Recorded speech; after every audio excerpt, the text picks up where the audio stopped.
본 방송에서 제공하는 투자 정보는 투자 판단에 대한 조언입니다. 방송에서 제공하는 주식의 가치, 가격 상승 및 하락에 대해서는 방송사에서 보장하지 않습니다. 실시간 정보 브리핑입니다. 먼저 첫 번째 브리핑입니다. 금융감독원이 8일 고려아연 주식 공개 매수 과열과 관련해 소비자 경고를 발령했습니다.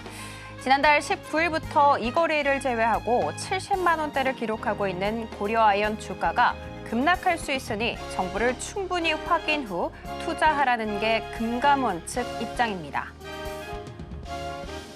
두 번째 브리핑입니다. 현대차증권이 삼성전자 실적 부진이 내년까지 이어질 것이라고 내다봤습니다. 글로벌 반도체 시장은 AI 반도체 수요 증가로 내년까지 호황이 이어지겠지만 삼성전자는 내부적인 문제로 호황에서 소외될 것이라는 분석입니다. 반도체 겨울로는 지나치지만 삼성전자만 보면 겨울이 맞다며 전망했습니다. 엔비디아의 AI 가속기 블랙웰과 서버용 메모리 반도체 수요가 증가하고 있어 내년까지 반도체 업황은 호황을 이어가겠지만 삼성전자는 이러한 호황에서 소외된다는 설명입니다. 세 번째 브리핑입니다. 중화권 증시가 중국 정부의 추가 부양책에 대한 실망으로 급등락을 거듭했습니다. 8일 장중 한때 홍콩의 항생지수는 7.82% 급락하기도 했습니다. 이에 비해 상하이 종합지수는 3.11% 상승에 그쳤습니다. 이날 오전 상하이 종합지수가 11% 폭등하며 출발하는 등 두 지수는 모두 상승 출발했으나 이날 정부가 발표한 추가 부양안이 시장을 실망시키자 급등락을 거듭한 것입니다. 마지막 브리핑입니다. LG에너지솔루션이 메르세데스 벤츠 계열사와 50.5기가와트시 규모의 전기차 배터리 공급 계약을 체결했습니다. LG에너지솔루션은 8일 벤츠 계열사와 전기차 배터리 공급 계약을 체결했고 예상 계약 금액은 확정되지 않았다고 공시했습니다. 하지만 시장에서는 계약 금액은 수조 원대에 달한다고 전망하고 있습니다. 더 다양한 소식은 본 방송 통해 확인하시기 바라겠습니다. 상한가 수익의 기회를 매일 여러분께 퀵 배송해드리겠습니다. 상한가 로켓 배송 진행의 장은희입니다. 오늘 우리 양시장은 어떻게 마감이 됐을까요? 보이시는 것처럼 모두 파란불을 켰습니다. 코스피 같은 경우에는 2,600선을 내어준 채 코스닥 같은 경우에는 780선을 하루 만에 깨진 채 장을 마감했습니다. 이렇게 지지부진한 이유 당연히 외국인과 기관의 매도세 꼽을 수 있고요. 그리고 또 다른 이유는 삼성전자의 부진했던 잠정 실적 발표 꼽을 수가 있겠죠. 이 와중에 상승했던 섹터 있습니다. 비만 치료제가 오늘 시장에서 주도주 역할을 톡톡히 해주는 모습이었는데요. 여러 가지 이슈 있었죠. 펩트론과 일라이릴리의 계약 소식 그리고 위고비가 드디어 국내 상륙한다라는 소식 등이 상승 재료로 작용이 됐습니다. 이 안에서 오늘 펩트론 같은 경우에는 25% 넘는 급등세를 보이기도 했고요. 장중한 때는 상한가 터치 움직임까지 있었습니다. 블루엠텍 같은 경우에는 상승세 괜찮습니다. 지난 8월 초만 하더라도 10,000원이 채 되지 않았었거든요. 그런데 보이시는 것처럼 벌써 25,000원으로 종가를 형성한 모습입니다. 또 장 후반 들어서 상승세 보였던 쪽은 바로 2차 전지에 꼽을 수가 있을 것 같습니다. LG에너지솔루션이 오늘 대장의 역할을 잘 해주는 모습이었죠. 함께 잠정 실적 발표를 내놨었는데 사실 영업이익이 전년 동기 대비해서 38% 넘게 줄어들었습니다. 그럼에도 불구하고 시장의 기대는 정말 낮았죠. 기대치보다도 무려 30%가량을 상회한 것이 상승 재료로 작용이 되는 모습이었고요. 특히 LG에너지솔루션 같은 경우에는 또 다른 호재도 있었습니다.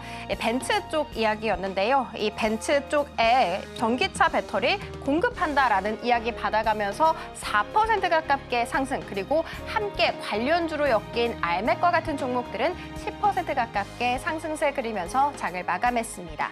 이렇게 오늘 장 정리와 함께 다음 장 투자 전략 궁금하다 하시는 분들은 오늘도 저희 방송 끝까지 함께해 주시기 바라겠습니다. 저희 방송은 유튜브로도 시청하실 수 있다는 거 알고 가시면 좋겠고요. 본 방송에서 제공하는 정보는 투자 판단에 대한 조언일 뿐 해당 주식의 가치와 수익률을 보장하지는 않습니다.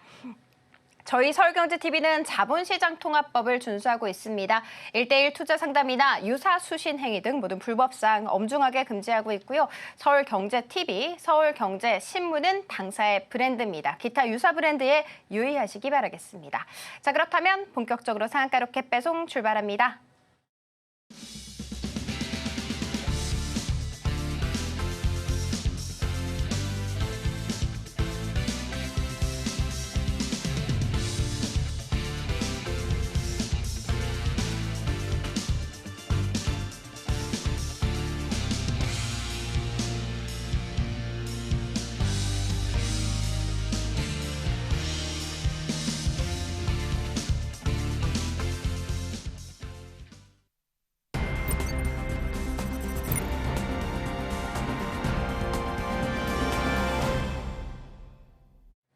나도 투자 고수가 될 수 있다. 나도 투자 연구소의 차티스트 우리 최인성 전문가님 모셔보도록 하겠습니다. 전문가님 안녕하세요. 네, 안녕하세요. 최인성입니다. 전문가님 네. 지난주에 딱 나오셔서 외국인 매도세가 심상치 않다라고 말씀을 해주셨거든요. 그런데 지금 거의 한 일주일 지났잖아요. 외국인이 아직도 돌아올 생각을 안 한 것 같습니다. 혹시 오늘 우리 시장 어떻게 보셨을까요? 역시나 좀 마찬가지긴 한데 집 나간 외국인 걱정할 때는 아닌 것 같습니다. 자, 그래서 제가 오늘은 한 줄 한마디 또 준비를 해왔는데요. 같이 한번 보도록 하죠. 자, 오늘장 한마디 준비해온 내용은 이렇습니다. 외국인과 기관의 매도세가 지속되고 있는데 지금은 담을 때입니다. 외국인과 기관이 지속적으로 매도를 한다고 해도 우리가 담아야 된다라고 얘기하는 이유가 뭔지 지금부터 보여드릴 텐데요. 자, 코스피 한번 보도록 하겠습니다. 코스피를 보시면 지금 현재 내려갔다가 올라가는 중이었었는데 여기에서 저항이 되는 가격을 넘지 못했단 말이죠. 그런데 지금 이 가격 구간에서 지지부진하게 놀고 있다 하더라도 삼성전자가 아무리 큰 위험이 있다 하더라도 코스피만 볼 것이 아니라 코스닥으로 넘어가 보면 상황이 다르다라는 겁니다. 내려온 것까지는 똑같았는데 올라갔다가 코스피처럼 내려간 것이 아니라 상단에서 저항을 받으면서 머물고 있다. 하지만 여전히 거래대금은 그렇게 크게 붙고 있지 않기 때문에 위험해 보일 수는 있겠지만 외국인이 들어오지도 나오지도 않고 매도세만 나오고 있는데 지수가 하락하지 않는다는 것, 이것이 가장 중요한 키포인트입니다. 왜? 외국인이 매도를 하면 다 따라서 매도를 했었던 과거 시점과는 다르게 지금은 외국인이 매도를 보여줘도 지수가 야금야금 올라갑니다. 그 말인즉 이제는 개별 종목들의 저점인 것은 아닌가라는 생각을 해봐도 괜찮을 때라는 것이죠. 그렇기 때문에 외국인과 기관이 매도를 하고 있다는 것에 초점을 두시지 마시고 개별 종목들 중에 외국인과 기관의 매수세가 지속적으로 들어오는 종목이라면 충분히 투자해볼 만한 가치가 있는 상황이다라는 것 기억해 주시면 좋겠습니다. 자, 그래서 미국 장을 한번 설명드리도록 할 텐데요. 지금 보시면 세미컨덕터에서는 엔비디아 그리고 TSMC 빼고는 올라가는 종목들이 없습니다. 전체적인 맵으로 봐도 지금 현재 상황이 너무나 안 좋죠. 그런데 오늘 제약바이오가 올라갈 수 있을 것이다라는 생각을 들게 만든 것은 누구였습니까? 일라이릴리, 노보로디스크였습니다. 그렇기 때문에 이렇게 미국장을 보면서 국내장에서 그래도 힘받을 수 있는 종목들이 무엇이 있을지 정도만 체크해도 우리는 충분히 손실은 보지 않을 수 있다는 것, 그 부분 기억해 주셨으면 좋겠습니다. 자, 다음으로 넘어가서 비만 치료제와 제약바이오가 가장 큰 상승을 보여줬지만 저는 어제도 여러 가지 정보들을 드릴 때 2차 전지 관련주 여전히 괜찮다라고 설명을 드렸고 오늘도 2차 전지 관련주에 대한 내용을 설명을 드릴 겁니다. 이렇게 해서 여기까지 보면은 모두 다 제약바이오 테마로 연결이 되어 있고요. 초전도체는 안 보는 게 맞겠죠. 의료 AI도 제약바이오로 연결이 되어 있고 그렇다면 반대로 2차 전지 관련주들은 아직까지도 바닥 구간이다라는 생각이 드는 투자자들이 지금 지속적으로 몰려들고 있는 상황입니다. 하지만 생각을 달리 고쳐보면 에코프로와 에코프로 BM만 놓고 봤을 땐 여전히 높은 가격이 아닌가라는 생각을 들게 한단 말이죠. 그런데 이 생각을 바꿔줄 수 있는 건 결국 실적입니다. 2023년에 보여줬었던 실적과 2024년에 보여주고 있는 실적이 너무나 극명하게 다른 상황이기 때문에 다른 2차 전지 관련주들이 얼마만큼의 실적을 보여주는지가 중요할 것이고 리튬 관련주들은 큰 이벤트가 없는 이상 그렇게 큰 상승을 보여주기 어렵기 때문에 하이드로 리튬과 리튬 포어스는 투자에 주의하셔야 된다라고 설명을 드릴 수가 있겠습니다. 자, 그래서 다른 종목들 같은 경우에는 개별 종목들의 이슈 정도로 매수가 붙지 않는다 생각을 해주시면 좋을 것 같고요. 시장에서 주목받고 있는 테마와 섹터 안에서 단기 트레이딩을 한다면 이 정도로 포커싱을 맞춰볼 수 있을 것 같습니다. 하지만 여러분들이 보유하고 있는 종목이 이 하락하고 있는 종목에 포함이 되어 있다면 버티셔야 합니다. 실적이 적자여도 버티셔야 합니다.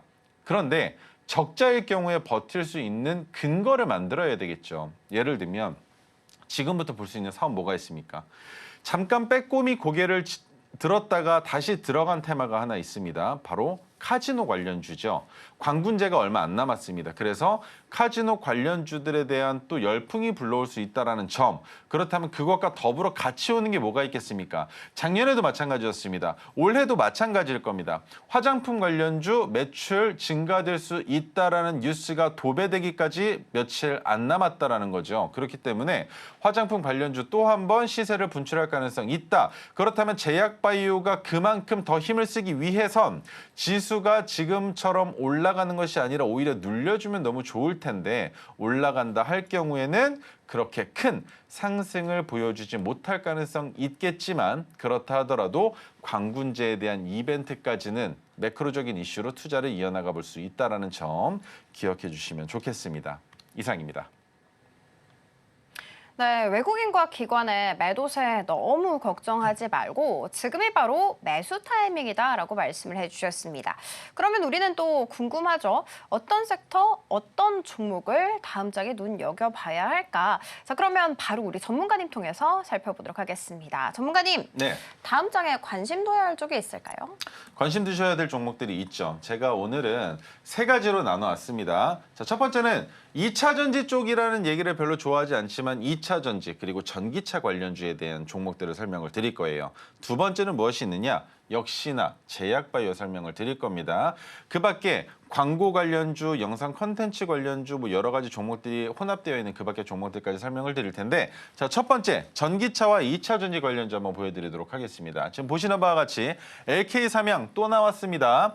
그리고 세아메카닉스, 알맥 우리 아나운서님께서 말씀을 주셨죠. 알맥 같은 경우에는 벤츠 관련된 계열사에 납품할 수 있다는 내용으로 주가가 올라갔다는 점 그리고 KNS, A프로까지 설명을 드릴 텐데 이 중에서 지금 잘 보세요. 이 종목들을 지금 적어 놓으시는 겁니다. 그런데 오늘은 조금 다른 식으로 진행을 할 거예요. 어떻게? 처음 포착한 이후에 여기에서 한 번 더 끊어내는 겁니다.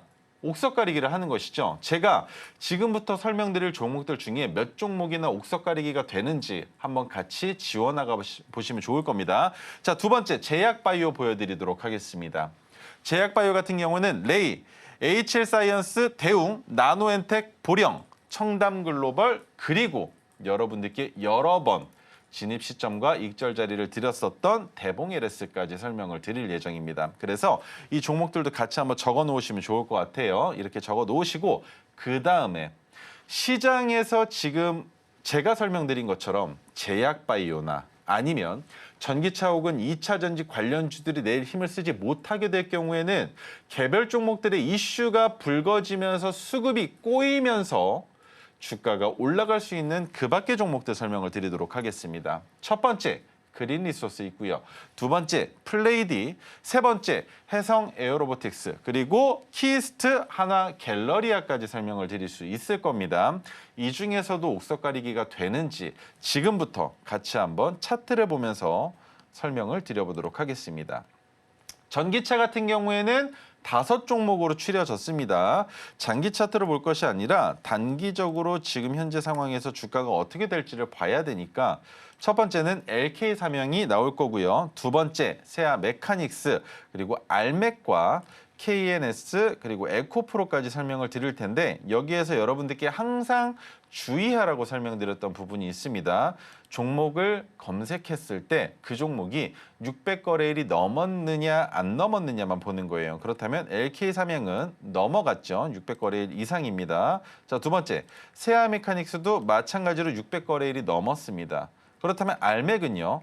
지금 310거래일째죠. 그런데 알맥 같은 경우에는 뉴스가 나왔습니다. 그렇기 때문에 시장 참여자들 입장에서는 오늘의 고점 혹은 며칠 전에 고점을 넘어가면 주가가 빵 하고 튀어 올라간다는 사실을 알고 있을 겁니다. 실적이 나오기 전이죠. 그런데 실적이 반영될 것이다라는 기대감으로 선반영되는 주가의 상승분을 우리가 같이 따라가 볼 수 있다는 겁니다. KNS는 어떻게 봐야 될까요? 마찬가지. 203거래일째입니다. A프로는 600거래일이 넘었는데 그렇다면 한 종목을 잡았을 때 한 번에 이 종목에 대한 분석을 끝내는 방법을 설명을 드릴게요. 첫 번째, 저점을 찍은 지 3개월이 넘었는가라는 걸 먼저 보는 겁니다. 8월 6일이면 9월, 10월, 11월 6일이 돼야 되겠죠. 그렇다면 지금 아직 한 달이 남아 있는 상황입니다. 그런데 저점을 찍고 너무 많이 올라갔기 때문에 부담스러운 자리인 건 맞다. 하지만 3,030원이라는 저만의 기준 저항이 있기 때문에 이 가격까지는 한번 도전해 볼 만하다. 하지만 여러분들이 신규 매수 관점으로 지켜보신다면 절대적으로 지켜야 되는 마이너스 5%의 손절 원칙은 무슨 일이 있어도 지켜주셔야만 합니다. 자, 두 번째, 세아 메카닉스 볼 건데요. 역시나 처음 보자마자 확인해야 되는 건 저점을 찍은 날짜가 언제냐, 3개월이 지났냐를 먼저 보는 겁니다. 그렇다면 저점을 찍고 나서 3개월이 지나지 않았습니다. 11월 5일이 넘어야 되겠죠. 그렇다면 이번 상승이 어디까지 나오든지 상관없이 눌렸다가 다시 넘어가는 그 자리에서 진입을 하시면 된다라는 것 기억해 주시면 좋겠습니다. 알맥 같은 경우는 어떻게 바라봐야 될까요? 알맥은 날짜가 조금 다를까요? 안 다르죠. 똑같습니다. 하지만 지금 뉴스가 나왔고 그로 인해서 주가가 지속적으로 저점을 이탈하고 있던 상황에서 반등을 보여준다면 우리는 이 파란색 저항선을 넘어가는 자리에서부터는 추세가 전환된다라고 생각을 할 수 있다라는 것이죠. 그렇다면 이 전환되는 가격을 알고 있어야 여러분들이 투자를 이어나가실 수 있으실 텐데 알맥은 제가 금액을 알려드리도록 하겠습니다. 바로 46,600원입니다. 46,600원을 넘어가게 될 경우에는 충분히 이 고점 저항 가격 구간까지 올라설 수 있다라는 관점을 만들 수 있을 것인데 지금 넘어가기 매우 어려운 매물대가 36%나 갇혀있는 그 가격을 넘어서서 46,600원까지 도달한다라는 것이기 때문에 이 매물대에서 출회되는 차익 실현과 본전 탈출 매도 물량을 모두 다 집어삼킬 수만 있다면 알맥은 돌아세울 수 있다라고 생각을 합니다. 그래서 310거래일밖에 되지 않았지만 단기적인 매크로 이벤트성 이슈로 주식을 매수할 수 있게 될 텐데 여기서 여러분들이 그렇다면 돌다리 한 번만 더 두들기고 건너자라고 했을 때 우리가 봐야 되는 건 무엇이다? 외국인 또는 프로그램에 매수가 들어오는지 정도만 지켜보자라는 거죠. 그래서 지금 종목을 보면 이렇게 볼 수 있습니다. 수급으로 봤을 때 알맥이 기관은 그렇게 큰 여파를 보여주고 있지 않지만 외국인이 들어오고 있습니다. 물론 나가는 물량이 아직까지는 더 많아요. 그런데 단기적으로 주가가 올라갈 때 우리가 체크해봐야 되는 건 무엇이다? 바로 프로그램이죠. 프로그램이 매수를 이어나가고 있는가? 그래서 오늘은 아직까지 매도세로 전환되지 않았는가? 순매수가 이어지고 있는가? 이 부분만 체크하시면 되는 겁니다. 그렇다면 알맥은 오늘 프로그램이 먼저 사니까 외국인이 순매수로 찍히겠네라는 생각을 먼저 가지실 수 있는 거예요. 아무리 코스닥 종목들 외국인들이 검은머리 외국인이라 하더라도 우리가 기관 투자자가 아니기 때문에 외국인과 기관이 실시간으로 물량을 늘려나가는 그 움직임을 절대적으로 파악할 수 없다라는 것이죠. 하지만 프로그램 같은 경우에는 얘기가 다릅니다. 실시간으로 늘어나고 줄어드는 그 물량을 확인할 수 있기 때문에 프로그램 상에서 순매수가 찍혀 있다면 그리고 그 순매수의 양이 늘어나면서 분봉상의 거래 대금이 더 증가되고 있다면 그 자리에서는 안정적으로 돌파가 나올 수 있다는 생각 가지고 지켜보실 수 있다는 점 기억해 주시면 좋겠습니다. 자, KNS 같은 경우에는 무상증자도 있었습니다. 그리고 가장 중요한 건 8월 5일 날의 저점이 아니라 그 이후에 저점이 만들어졌기 때문에 KNS는 더 무섭고 위험하게 생각을 하셔야 된다는 점. 하지만 파란색 저항선을 지금 내려놨죠. 그 가격이 오늘의 종가인 19,400원입니다. 그래서 이 가격을 돌파하게 될 경우에는 내일 종가가 되겠죠. 하지만 내일은 휴장입니다. 그래서 목요일 날 19,400원을 돌파하게 될 경우 그리고 거래대금이 줄어든다면 그 자리에서는 추가적인 상승에 대한 기대감을 가져볼 수 있다는 것. 하지만 내가 매수를 했는데 종가 기준으로 19,400원을 이탈하는 가격이 나온다면 필수적으로 손절해야 된다는 원칙 정도는 만들어 놓으시는 게 좋겠습니다. 자, 마지막으로 전기차 2차전지 관련주는 A프로까지 설명을 드려보도록 할 텐데요. 역시나 우리가 확인해야 되는 건 저점을 찍은 지가 언제인지 그리고 추가적인 상승이 나올 때 저항 가격 구간은 어디가 있는지를 보자면 지금 당장에 내일만 되더라도 바로 저항 가격에 들어옵니다. 어디입니까? 확대해서 보여드리면 120일 이동평균선이 역배열 추세에 있는데 딱 그 정도 가격까지밖에 올라가지 못하고 내려왔단 말이죠. 그렇다면 이 120일 이동평균선을 넘겨야 되는데 어떻게 넘기는 게 가장 효율적이냐? 시간의 단일가에서 올리는 게 가장 효율적입니다. 그렇다면 시간의 단일가에서 움직임이 있는지를 봤는데 없죠. 지금 시간의 단일가에서 올라간 종목은 세아메카닉스와 그리고 플레이디 두 종목이 있습니다. 자, 그렇다면 이 종목은 내일은 올라가지 못할 수 있겠다. 그렇다면 올라가는 구간마다 항상 120일 이동평균선의 저항에 대한 걱정을 안고 있어야 되기 때문에 굳이 120일 이동평균선을 넘기지 못한 상황에서 A프로를 매수할 필요는 없다라는 거죠. 자, 그다음 제약바이오입니다. 레이 같은 경우에는 저점을 찍은 지가 더 얼마 안 됐어요. 그래서 7,600원이라는 가격을 찍은 날짜가 9월 10일입니다. 그런데 지속적으로 하락폭이 나온 것이 너무나 깊었죠. 그리고 핑크색 지지선이 올라와줬지만 두 단계 올라오지 못한 상황에 지속적으로 내려앉았는데 저점까지 이탈했다면 장기 추세 차트를 봐야 됩니다. 이렇게 보니까 어떻습니까? 상장된 지 1271거래일째인데 역사적 저점을 찍었습니다. 그렇다면 레이는 반등을 보여줄 가능성이 있겠지만 반대로 저점을 더 낮출 수도 있다라는 건 기억을 해야 되겠죠. 그리고 가장 중요한 거 임플란트 관련주입니다. 중국 소비재와 관련성이 있다라는 내용들로 작년과 올해 초에 그래도 좀 재미를 봤었는데 지금 시장에서는 그런 움직임이 없습니다. 그렇기 때문에 레이는 실질적으로 뉴스가 나오거나 아니면 3개월이 지나야 됩니다. 무엇을 기준으로? 저점을 찍은 9월 11일 기준으로 10월, 11월, 12월, 10일이 지나고 난 이후에 저점을 이탈하지 않고 반등을 보여줘야 하며 또 한 가지 방금 전에도 설명을 드렸지만 120일 역배열 추세의 저항 이동평균선을 넘어가 있어야 우리가 투자하는데 조금은 부담이 줄어든다는 것. 이 정도만 기억하시면 좋겠습니다. 자, 그다음 HL 사이언스 같은 경우에도 마찬가지로 저점을 찍었습니다. 그런데 그 저점을 찍은 날짜가 9월 9일입니다. 그리고 장기적으로 봤을 때 어떻습니까? 역시나 마찬가지 역사적 저점을 경신한 종목이에요. 그래서 보통 이런 경우에 우리가 투자를 할 때 어떤 식으로 투자를 하냐면 이렇게 투자를 합니다. 고점을 찍었습니다. 내려갑니다. 반등을 보여줍니다. 다시 눌렸습니다. 그런데 저점 이탈 안 했습니다. 올라갑니다. 그리고 나서 전고점을 돌파했습니다. 이 자리가 매수 타점이라는 거죠. 사람들은 그렇게 생각합니다. 고점을 따라 들어가서 전고점 돌파 매매를 하는 건 내가 그 자리에서 물리면 위험하지 않는가라는 얘기를 하는데 큰 그림을 보세요. 큰 그림을 봤을 때 이 자리가 위험한 겁니다. 그런데 바닥 다지고 저점 1910원 찍어놓고 그 다음 저점이 높아지고 고점이 높아지는 자리라면 기대 심리가 어떻겠습니까? 아, 더 갈 수 있겠구나. 얼마까지 갈지 모르겠지만 가긴 가겠구나. 그리고 나서 내가 익절을 못했으면 내려올 때 약손절로 정리한다 하더라도 우리가 그때부터 기억하는 건 뭐겠습니까? 너무나 간단하죠. 예를 들면 1910원이었습니다. 올라갔는데 대략적으로 이만큼 올라갔어요. 눌렸는데 11,000원까지만 내려왔습니다. 그리고 반등을 보여주는데 그 자리를 넘어갔단 말이죠. 그러면 세 번째 눌릴 때 11,000원만 이탈하지 않으면 무슨 생각을 합니까? 저점 점점 높아지네. 이 자리에서 매수하면 우리가 아무리 못 먹어도 전고점 아니면 1차 상승 파동이 나왔던 그 고점 부근까지는 올라갈 수 있지 않을까라는 그 갭을 가지고 투자를 이어나가는 건데 이 종목 지금 이격도가 얼마입니까?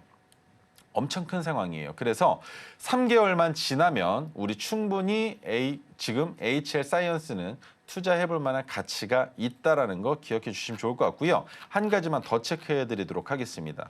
연간으로 봤을 때 영업이익이 흑자를 기록하다가 적자로 전환됐는데 이것이 지속될지를 같이 보시면서 이 정도 수준에서 유지가 되는지 아니면 여기에서 갑작스럽게 영업이익이 흑자로 전환되면 그 신호에 맞춰서 외국인이 들어오거나 아니면 주가를 끌어올리려는 주체와 시장에서 거래대금만 붙어준다면 이 종목은 갑작스럽게 급등이 나올 수 있다는 점 기억해 주시면 좋겠습니다. 네, 2차 전지, 전기차, 제약바이오 관련 종목들 언급을 해주셨습니다. 정말 여러 가지의 종목을 한번 살펴봤죠. 어떤 기준으로 옥석 가리기에 나서야 하는지, 그리고 나아가서는 앞으로 추후의 주가 흐름이 어떻게 될지 하나하나 예측을 해주셨는데요.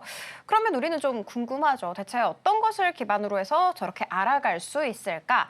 바로 토르 기법, 오색선 기법에 있습니다. 그리고 이 두 가지 기법이 담겨 있는 곳은 바로 이 USB거든요. 지금 하단 참고하셔서 꼼꼼하게 챙겨가시면 좋을 것 같습니다. 자, 그리고 6시가 지났죠. 그 말인즉슨 시간의 거래가 종료됐다라는 것을 의미를 하는데요. 자, 그러면 바로 전문가님 통해서 살펴보도록 하겠습니다. 전문가님, 네. 시간의 거래 어떻게 마감했는지 알 수 있을까요? 네, 시간의 거래를 설명을 드릴 겁니다. 그런데 여러분들께 시간의 거래를 설명을 드릴 때 그냥 그 종목들만 보시라고 설명을 드리는 게 아니에요. 우리 보통 뭐 강의를 하거나 아니면 주식 관련된 매체들을 접할 때 이런 얘기들을 많이 합니다. 짝꿍 매매, 짝짓기 매매, 혹은 또 뭐라고 부릅니까? 키 맞추기 매매라고도 부르고요. 여러 가지 이름으로 불려지는 그 매매들의 공통점이 뭐였습니까? 대장주가 올라가면 부대장주와 후속주가 그 대장주의 흐름을 따라간다였었지 않습니까? 그러면 여기에서 여러분들이 힌트를 찾아가시는 겁니다. 무슨 힌트냐? 시간에서 올라간 종목이 대장주가 아닐 수 있는 겁니다. 하지만 시간에서 올라간 종목이 대장주가 아니던 대장주든 상관없이 그 종목이 내일 시초가 대비 상승을 보여준다면 거래대금은 붙고 있겠죠. 그렇다면 관련주들은 덩달아 주가가 올라간다라는 겁니다. 그런데 여기에서 우리가 주의해야 될 부분은 그거예요. 예를 들면 이렇게 설명을 드릴 수가 있습니다. 시간의 단위가가 아니라고 가정을 해보죠. 대장주가 선반영돼서 주가를 끌어올리고 있었습니다. 그런데 대장주의 시가총액이 대략적으로 1조라고 가정을 해볼게요. 시총이 1조입니다.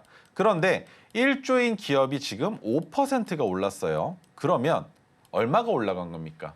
시가총액이 500억 올라간 거죠. 500억 올라간 겁니다. 그런데 부대장주도 아니고 관련주의 시가총액이 1000억이에요. 그러면 이 종목은 키 맞추기를 보여준다라고 할 때 상한가를 가면 시가총액이 1300억입니다. 그렇죠? 그러면 300억 올라간 거예요. 그렇다고 봤을 때 대장주는 5%밖에 못 올라갔는데 관련주를 짝꿍 매매하는 이유가 뭐겠습니까? 동일한 상승이 나올 가능성도 있겠지만 그것보다 더 큰 탄력을 받을 수 있을 가능성을 보고 투자를 하는 겁니다. 우리들은 말이죠. 그래서 시간의 단일가에서 설명하는 종목들 그리고 그 종목들의 테마들은 여러분들이 적어 놓으셨다가 그 다음날 추가적인 상승이 나오는 종목이 이 테마에 엮여 있는지 그리고 오전장부터 움직이는 테마들이 어떤 테마들이 있는지 그것만 파악을 하셔도 충분히 하루 6시간 반 차트만 보고 호가만 봐도 하루가 너무 빨리 지나가실 겁니다. 그렇기 때문에 지금부터 시간의 단일가를 보는 눈을 한 번 더 설명을 드린 거고요. 자, 그래서 설명을 드리겠습니다. 첫 번째 종목 세아 메카닉스 제가 설명드렸던 종목이죠. 그리고 두 번째 스튜디오 미르 나왔습니다. 세 번째 이닉스 나왔고요. 플레이디 나왔습니다. 플레이디는 그 밖의 종목으로도 나와 있는 종목이었습니다. 여기까지밖에 없네요. 5종목이 아니라 4종목인데 자 그렇다면 세아 메카닉스는 전기차 관련주이면서 저점을 찍고 올라가고 있는 중이기도 하고 저도 오늘 여러분들께 설명드릴 종목이 전기차 2차 전지 관련주입니다. 그래서 지금 모멘텀을 받을 때 주가가 올라가야 되는데 이 종목은 어떤 이슈가 있다? 오늘 파란색 저항선이 윗단에서 내려왔기 때문에 목요일 날 3,545원을 지켜준다면 추가적인 상승에 대한 기대감도 있다라는 점이겠죠. 자, 그리고 스튜디오 미르 같은 경우에도 마찬가지입니다. 이 종목은 어떻습니까? 파란색 저항선이 이미 내려왔어요. 내려와서 바닥 잡고 올라서 있는데 이 부분이 무슨 의미입니까? 3,820원이 문제가 아니라 파란색 저항선을 올려놓건 내려놓건 이 거래에 이탈하면 안 된다고 설명을 드렸죠. 가격이 얼마입니까?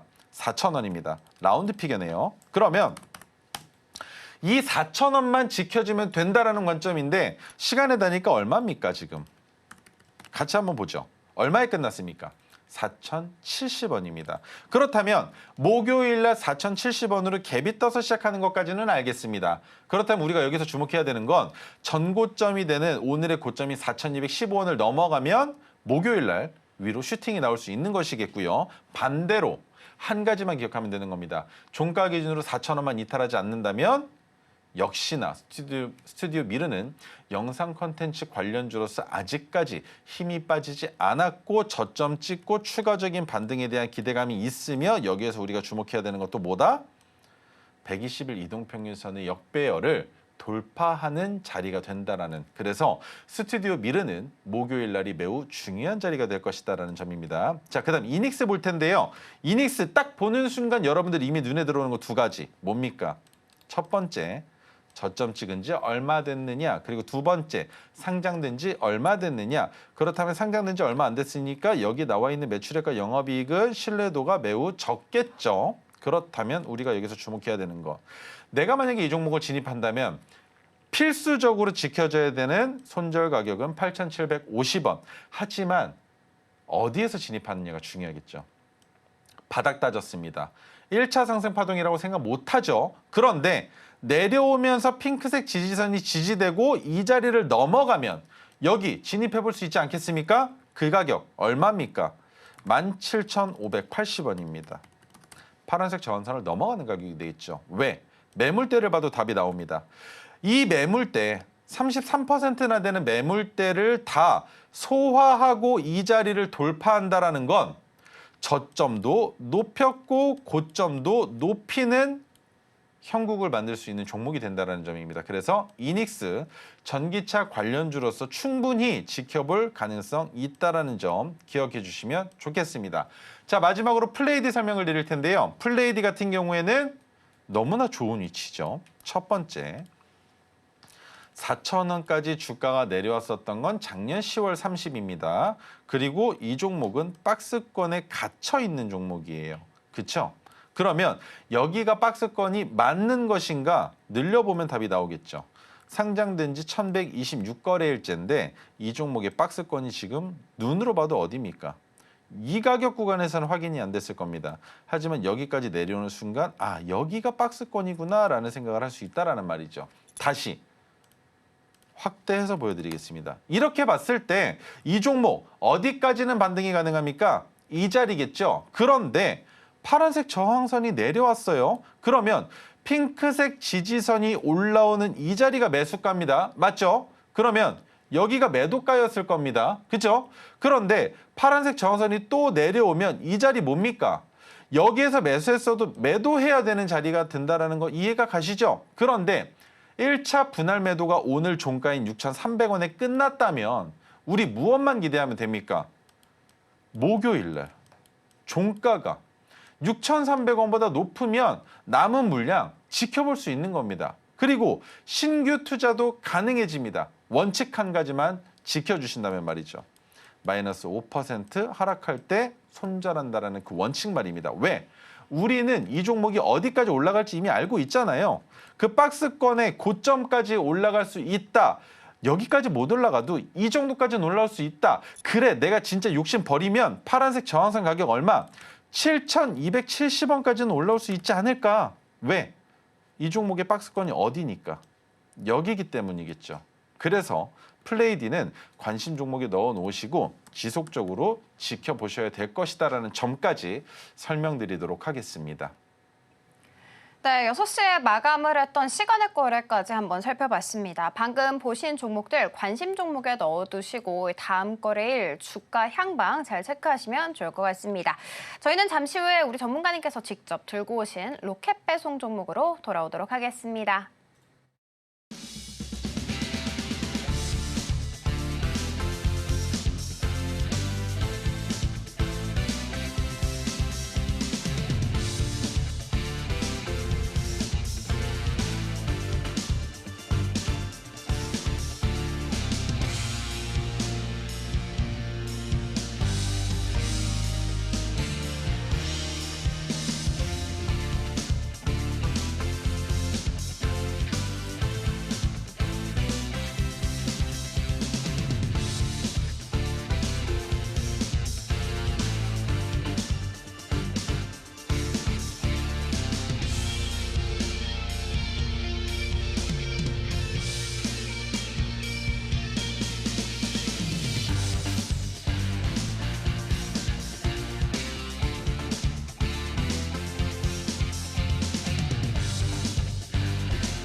네, 그러면 오늘 장바구니 종목 힌트부터 살펴보도록 하겠습니다. 네, 오늘의 로켓 배송 종목은 2차 전지와 건자재 관련 종목입니다. 요즘 스물스물 오름세 보이고 있는 2차 전지죠. 오늘도 많은 기대 부탁드리도록 하겠습니다. 전문가님 바로 불러보도록 할게요. 전문가님, 네. 요즘 생각보다 2차 전지가 시세가 좀 잘 지켜주는 이런 느낌이 들더라고요. 그래서 오늘의 종목들 일단 기대를 한번 해보도록 할 테고, 그리고 앞서서 전문가님께서 지금이 매수 타이밍이다 이렇게 말씀을 해주셨는데 아무 종목이나 매수를 하면 안 되잖아요. 이렇게 옥석 가리기를 잘 해서 상승세 두드러질 종목을 찾을 수 있는 방법 알려주실 수 있으실까요? 오늘 가지고 나온 종목은 정말 특이한 특이점이 한 가지 있었습니다. 마지막에 그 찰나의 순간에 주가를 강제적으로 끌어올리면서 토르 신호를 포착시키고 끝낸 종목이에요. 그래서 이 종목 신호가 안 떠도 여러분들께 설명을 드리려고 했는데 마지막에 주가를 강제적으로 올리면서 장난치는 걸 보고 이 종목 뭐 있구나라는 생각을 가지고 들고 나왔습니다.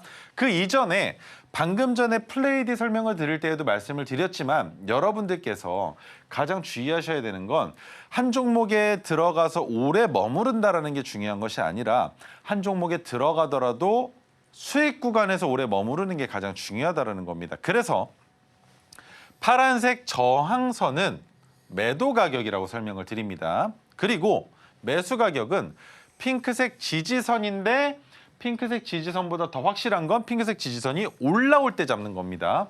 올라올 때 잡아서 파란색 저항선에 매도하는 것. 이 관점만 알고 계셔도 여러분 더 이상 주식으로 어려움 겪지 않으실 수 있어요. 뉴스가 나온다, 무엇이 나온다, 언제 나오는지 아십니까? 보통 주가가 하락을 할 땐 아무런 움직임이 없습니다. 그런데 이 가격 구간에서 한번 뛰어 올랐다가 내려오죠. 내려오면서 갑자기 뜬금없이 거래량이 붙는 날짜가 생깁니다. 그날이 바로 이때인데 왜 이런 현상이 나타나느냐? 저점 가격 구간이라는 거예요. 적정 주가보다 낮은 가격 구간이라는 반증이기도 합니다. 그래서 핑크색 지지선이 올라오는 자리에서 매수를 하는 것이고 파란색 저항선이 이 하늘 높은 줄 모르고 있었던 가격이었는데 목표가를 여기로 잡는 건 문제가 있겠죠. 그래서 마찬가지 파란색 저항선이 어디까지 내려올지는 모르겠으나 내려오는 그 가격을 목표가로 잡는 겁니다. 왜겠습니까? 이 자리인데 거래대금을 붙이면서 올라태우고 저항을 받으면서 파란색 저항선을 낮춰놓은 자리지 않습니까? 그렇다면 이 파란색 저항선의 가격이 실질적인 저항이 될 수 있다는 겁니다. 물론 돌파할 수도 있겠지만 돌파를 못하게 되면 무엇이 됩니까? 상단에서 2번 저항을 받았기 때문에 이 종목 이 가격 구간에 매물대가 엄청나게 쌓여 있구나라는 생각을 할 수 있게 된다는 겁니다. 모두 다 그렇게 생각을 할 겁니다. 그렇기 때문에 우리는 욕심내지 않고 파란색 저항선을 익절가로 잡는다는 것만 기억해 주시면 좋겠습니다. 자, 토르 기법 같은 경우에는 총 3가지로 나누어 볼 수가 있는데 이 기법을 만든 방법이 중요합니다. 왜? 여러분들은 제 기법이 없어도 이 내용만 알고 계시면 종목을 찾아내실 수가 있기 때문이에요. 첫 번째와 두 번째는 연결해서 보시는 겁니다. 그런데 우리 투자자분들 가장 보기 어려운 게 거래량과 거래대금을 보는 법을 모르세요. 종목이 10% 20% 올라갔고 윗꼬리가 달렸고 캔들의 모양이 어떻고 그래서 이 종목은 저항을 많이 받았다라는 얘기들을 막 합니다. 그런데 거기에 가장 중요한 알맹이가 빠져 있어요. 그것이 무엇이다? 거래량과 거래대금입니다. 그렇게 주가가 올라갔다 내려왔는데 거래대금이 붙었는가 아니면 거래대금이 없었는가에 따라서 누군가 강제적으로 1초 만에 위로 쏘아 올리면서 VI 발동하고 주가가 내려온 건지 아니면 어떤 특정 매체를 통해서 먼저 뉴스를 들은 투자자들이 위로 샀다가 뉴스가 발표되면서 주가가 차익 실현 매물이 나오면서 빠진 것인지 아니면 실질적으로 올라가기 위해서 계단을 밟아가면서 윗단에 있는 차익 실현 매물들을 소화하고 올라간 건지 그 내용을 알아야 된단 말입니다. 그래서 기준봉에는 2가지 원칙입니다. 기준봉의 종가가 큰 폭으로 상승을 해야 합니다. 적당히 올라가서는 안 되겠죠. 최소한 7%는 넘어가야 합니다. 그리고 그 기준봉의 거래량 또는 거래대금이 평소보다 증가해야 되는데 직전봉을 기준으로 3배 이상 증가되는 것이 가장 이쁜 그림입니다. 그리고 마지막 3번째는 뭐겠습니까? 이렇게 기준봉이 나왔으면 3거래일 이내에 주가가 재차 상승할 가능성이 높은 자리를 찾아내는 겁니다. 그것이 바로 3거래일 이내에 포착하는 방법이겠죠. 왜? 기준봉이 나오는 날 거래량이 붙으면서 미수를 사용해서 투자를 이어나간 투자자들이 있을 겁니다. 이들의 매도 타점은 어디입니까? 하루는 버텨집니다. 그런데 종가 베팅을 했으면 여기서는 매도를 해야 된다는 거죠. 3거래일이죠. 그렇기 때문에 이 매도를 해야 되는 자리임에도 불구하고 주가를 올린다는 건 미수로 들어왔던 말든 상관없다. 그 사람들 차익 실현하고 나가도 상관없다. 올릴 거니까라는 기간이 바로 3거래일이라는 겁니다. 그렇기 때문에 미수가 들어왔을 것 같음에도 불구하고 주가가 올라간다는 건 충분히 힘이 강하다라는 걸로 우리가 유추해 볼 수 있다는 것이겠죠. 그래서 자, 지금까지 설명드렸던 것 중에 여러분들이 기억하셔야 되는 핵심 포인트는 딱 2가지입니다. 매수는 핑크색 지지선에서, 매도는 파란색 저항선에서, 그리고 여러분들이 주의하셔야 되는 건 파란색 저항선에서 전량 매도가 아니라 분할 매도를 한 이후에 주가가 더 올라갈 가능성이 있기 때문에 하루 또는 이틀만 더 지켜보자. 그렇다면 이 파란색 저항선에 닿는 그 날짜를 기준봉으로도 볼 수 있다는 점 기억해 주시면 좋겠습니다. 네, 정말 쉽죠. 핑크선, 파란 선만 기억하면 됩니다. 네, 포트폴리오에 있는 종목 손절을 해야 될지 계속 들고 가야 할지 고민된다 하시는 분들의 이 기법 받아가서 체크해 보시면 좋을 것 같습니다. 전문가님 바로 불러보도록 할게요. 전문가님, 오늘의 종목 뭐가 있다 이렇게 얘기를 해주셔서 일단 너무 기대가 되거든요. 네. 바로 한번 공개해 보도록 할까요? 자, 종목 이름은 동화기업입니다. 동화기업입니다. 좀 많이 생소하신 분들 계실 거예요. 하지만 건축 쪽에 계시는 분들은 이 동화기업 모르시는 분 없으실 거고 인테리어 종사자분들도 동화기업 모르시는 분 없으실 겁니다. 그런데 뜬금없이 2차 전지 그리고 중고차 매매와도 연관성이 있는 기업입니다. 2차 전지로 봤을 땐 전해액 등 전자재료 제조와 판매를 하고 있고 삼성 SDI 등의 2차 전지용 전해액을 납품 중인 여기가 키포인트입니다. 동화 일렉트로 라이트라는 회사를 인수했다라는 이것이 가장 큰 이슈예요. 잠시 후에 이것과 관련된 뉴스를 설명을 드릴 겁니다. 자, 그리고 중고차로 봤을 때에는 국내 최대 규모라고 얘기는 합니다. 하지만 우리가 그렇게 생각할지 아닐지는 모르겠어요.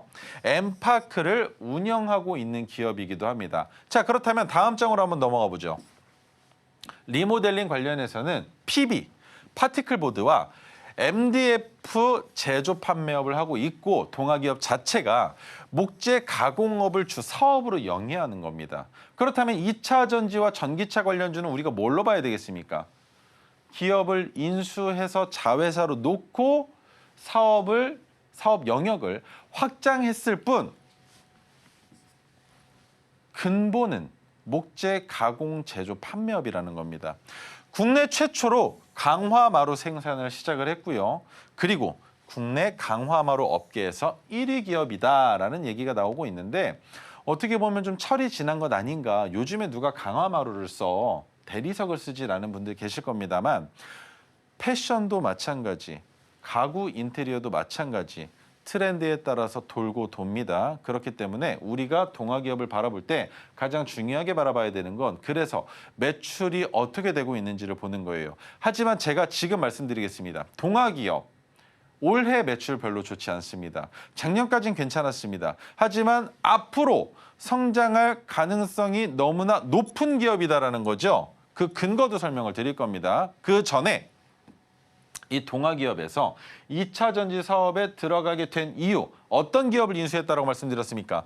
동아일렉트로라이트입니다. 잘못 나와 있죠. 일렉트로라이트인데 일렉트로라이트가 이번에 북미 최대 배터리 전시회에서 테네시 공장을 알린다라고 얘기를 합니다. 이 테네시가 왜 나왔느냐?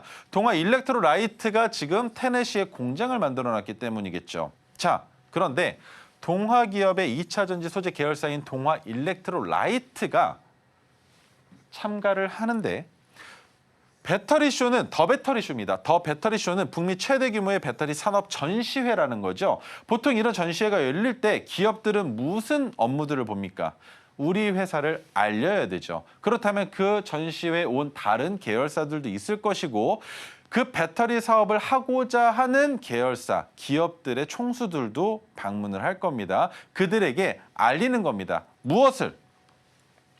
배터리쇼 참가로 현지 고객과의 접점을 늘리고 신규 고객사를 발굴하는 한편 당사의 글로벌 사업 역량을 적극적으로 알리면서 가장 중요한 키포인트, 테네시 생산 기지를 성공적으로 준공한 뒤 이를 발판 삼아 추가 진출 지역을 찾아보겠다. 미주 지역에 더 확장을 해보겠다라는 포부를 밝히고 있다는 거예요. 그렇기 때문에 2차 전지 관련주로서 동아기업을 지켜볼 수 있는 근거 자료가 된다는 겁니다.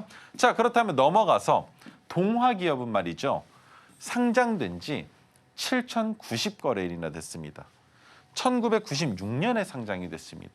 상장이 되고 나서 이 바닥에 있었던 건 잊어도 됩니다. 그런데 이 자리 2007년에서 2008년 사이에 고점을 만들었는데 이 고점의 가격이 얼마냐?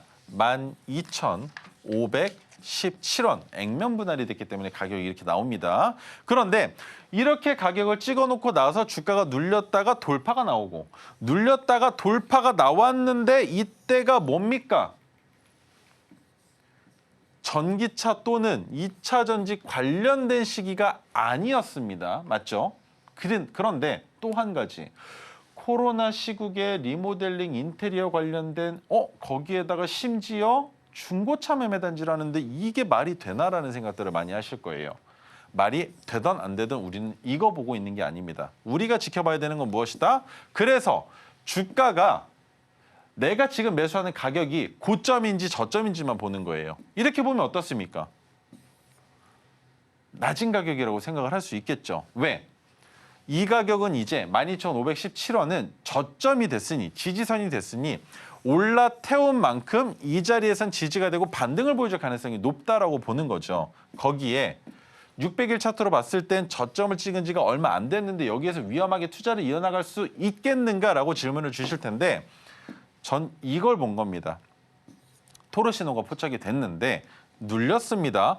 그런데 핑크색 지지선 지지되자마자 바로 반등이 나왔는데 오늘 13,940원에 끝났죠. 마지막 장이 끝나기 2분 전까지만 해도 13,800원 구간에서 위에 저항 매물과 아래 매수 물량이 텅텅 비어있는 상태로 유지가 됐는데 마지막에 끌어올려서 기법이 포착되게끔 장난을 쳤다라는 것. 그래서 여러분들께 드리는 가격, 매수가가 잘못 나와 있는데 13,940원 매수가 드리겠습니다. 1차 목표 가격 15,500원, 최종 목표 가격은 21,400원까지. 하지만 주가가 다시 저점을 이탈하려 한다면 손절 가격은 종가 기준 1,440원까지 안내드리도록 하겠습니다.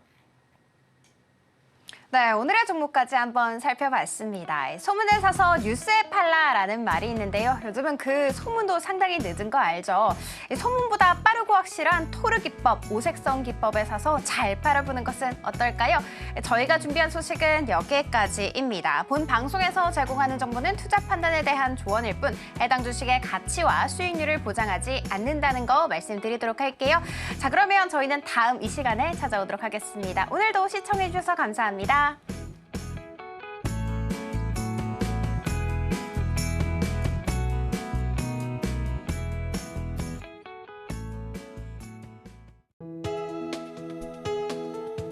본 방송에서 제공하는 투자 정보는 투자 판단에 대한 조언입니다. 방송에서 제공하는 주식의 가치, 가격 상승 및 하락에 대해서는 방송사에서 보장하지 않습니다.